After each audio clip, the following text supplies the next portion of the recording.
Esse é meu trabalho de conclusão de curso. Meu tema escolhido foi Fundamentos da Radioproteção aplicada para sistemas biomédicos. Meu nome é Eric Gomes Soares e meu professor e orientador foi Felipe Fávaro Capelletti. Introdução. O termo radioproteção é universalmente usado para definir a proteção contra a radiação ionizante.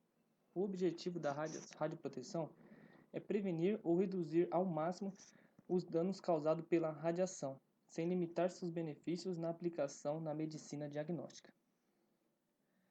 Para começar a falar da história da radiologia, temos que voltar para o ano de 1895. Na verdade, poderíamos voltar um pouco antes, pois o grande cientista Wilder Conrad Röntgen já fazia testes e experimentos com seus colegas cientistas em diversos experimentos. Mas só em novembro de 1895, o físico alemão Röntgen produziu radiação eletromagnética que atualmente conhecemos como raio-x. Como ele fez isso? Röntgen colocou um papel preto sobre a ampola de Kruger para que tivesse ausência e bloqueio de luz, e observou a descarga que ele aplicava. Ao fazer isso, ele notou que uma tela fluorescente brilhava a alguns metros de distância. Então ele notou que tinha uma radiação capaz de atravessar a proteção e atingir a placa fluorescente. E como não conhecia a natureza desses raios, denominou eles de raio-x. A primeira radiografia do mundo. A primeira radiografia foi realizada em 22 de dezembro de 1895. Neste dia, Röntgen pôs a mão esquerda da sua esposa, Ana Berta Röntgen, no chassi de filme fotográfico, fazendo incidir a radiação oriunda do tubo por cerca de 15 minutos. Revelado o filme, lá estava, para a confirmação de suas observações, a figura da mão da esposa e seus ossos dentro da parte mole menos densa. A imagem da esquerda é do experimento de Röntgen e a imagem ao lado é da primeira imagem radiográfica da mão da sua esposa. E como é feita a produção de raio-x? A produção de raio-x ocorre quando os elétrons acelerados em alta velocidade provenientes do cátodo se chocam com o anodo.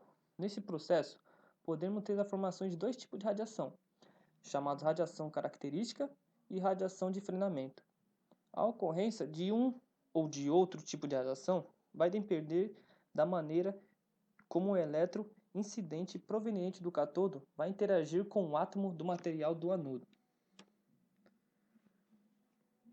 Na radiação de frenamento, o elétron incidente, ao passar próximo do núcleo do elemento constituinte do anodo, vai ser por esse atraído, desacelerando e mudando a sua trajetória. O elétron incidente, que antes estava com uma energia cinética elevada, tende a diminuir essa quantidade de energia cinética. Essa diminuição de energia é emitida de forma de raios X. Então a perda que teria de energia cinética acaba sendo emitida como radiação X, chamada radiação de frenamento. Na radiação característica, se o elétron incidente produz energia suficiente para ejetar um elétron orbital do átomo do anodo, esse elétron será ejetado, deixando um espaço vazio nesta órbita. O átomo então irá ficar instável e, na busca pela instabilidade, o novo elétron de uma camada mais externa vai transicionar nesse espaço vazio. Durante essa transição é emitido uma foto de raio-x, chamado raio-x característico. A proteção radiológica é um conjunto de normas e procedimentos que visa permitir à sociedade os benefícios provenientes da radiação ionizante e de todos os processos em que há emissão de radiação, com o mínimo de risco para o indivíduo que opera, para a população e o meio ambiente. A proteção radiológica deve limitar as doses recebidas em níveis tais que os riscos sejam aceitáveis pelo indivíduo que manuseia, pela população em geral. Tendo em vista as razões expostas, foram estabelecidas as chamadas doses máximas permitidas, recomendadas pela Comissão Internacional de Proteção Radiológica. Em 1896, 4 meses após a descoberta do raio-x, o médico Daniels notificou à comunidade científica o primeiro efeito biológico da radiação, que foi a queda de cabelo de um de seus colegas, cuja radiografia de crânio havia sido tirada. O efeito nocivo do raio-x já foi reconhecido depois de sua descoberta. Muitas pessoas morreram da radiação ou adquiriram leucemia. Gradualmente, as pessoas começaram a se proteger contra esses raios. Os efeitos. As células, quando expostas à radiação, sofrem ação de fenômenos físicos, químicos e biológicos. A radiação causa ionização dos átomos, que afeta moléculas que poderão afetar células, tecidos e órgãos. Os efeitos físicos consistem na ionização e excitação dos átomos. Ocorre uma troca de energia entre a radiação e a matéria.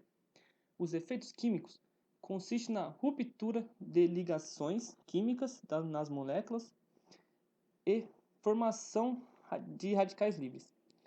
Os efeitos biológicos são dois: os somáticos, que ocorre devido à irradiação nas células somáticas, pode ser imediatos ou tardios. E os genéticos, quando ocorre irradiação das células gônadas, os testículos e os ovários, alteram o material genético dos gametas. E como evitar esses efeitos biológicos? No local de trabalho, pelo paciente e pelos profissionais. No local de trabalho, as paredes têm que ter argamassa blindante, que são as baritas.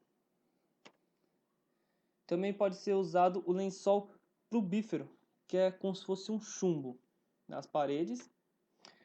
As portas de chumbo, para não passar radiação. Os vidros de plumbíferos. Na sala de comando, tem que, se tiver a sala de comando dentro do raio-x, tem que ter o vidro lá de publífero. E o biombo, que é revestido com chumbo também. O paciente, ou acompanhante, se for uma criança, tem que usar o avental de chumbo ou protetor de tireoide. E protetor de tireoide, desculpa. E os profissionais têm que usar o avental de chumbo, o protetor de tireoide, o óculos de proteção e o dosímetro. O dosímetro pessoal é um processo de monitorização individual externa de dose absorvida durante a jornada de trabalho por indivíduos ocupacionalmente expostos à radiação ionizante. Também é importante destacar que o dosímetro individual de radiologia não é considerado um equipamento de proteção individual. Vamos falar um pouco da distância. A intensidade da radiação emitida pela fonte de raio-x diminui à medida que nos afastamos da mesma e, consequentemente, a exposição radiológica e a dose de radiação diminui na mesma proporção. Esse fenômeno é explicado pela lei do universo do quadrado da distância. Assim, pequenos afastamentos de uma fonte de radiação pode causar grande redução de intensidade de radiação.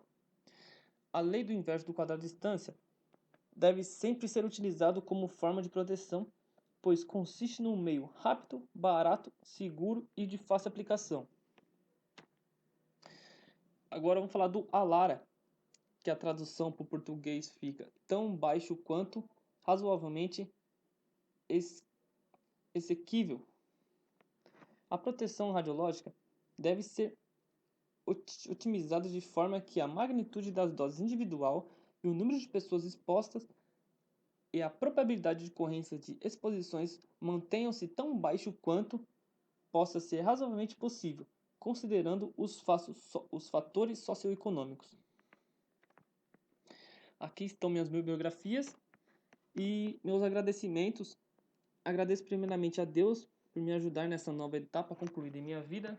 Agradeço aos professores por toda a atenção e paciência que tiveram, em especial ao professor Felipe, que aceitou em ser meu orientador e me ajudou muito no trabalho, e ao professor Sérgio, que me ajudou muito na minha carreira profissional. Obrigado, Faculdade de Ciências Médicas da Santa Casa de São Paulo.